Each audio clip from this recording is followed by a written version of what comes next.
భారత రాజ్యాంగం, దేశ సౌభాగ్యం, అన్ని మతాలు ఇడింటి ఎక్కడ కూర్చున్నాడు? అజయ్, ఇక్కడేం చేస్తున్నావు? పద, అక్కడ జెండా ఎగరేయాలి. ఎందుకురా? ఇంకొక ఆడపిల్ల శవం మీద జెండా పాతడంట. అదేంటి అలా మాట్లాడుతున్నావు? మరి ఇంకెలా మాట్లాడాలరా?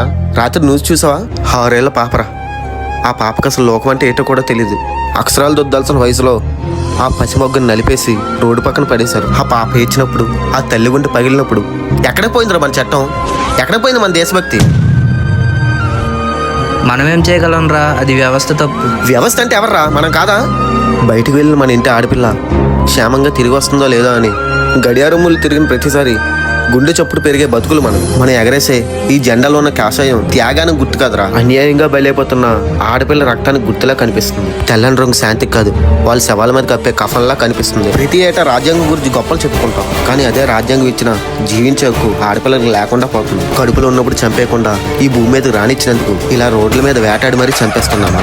మనల్ని 9 నెలలు మోసిన ఒక అమ్మ కూడా ఒక ఆడపిల్లే కదరా. ఏ రోజైతే ఒక ఆడపిల్ల ఒక అర్ధరాత్రి భయం లేకుండా నడవగలుగుతుందో, ఏ రోజైతే ఒక ఆడపిల్ల కళ్ళల్లో భయానికి బదులుగా గర్వం కనిపిస్తుందో, ఆ రోజు నేను గర్వంగా సెల్యూట్ చేస్తాను రా.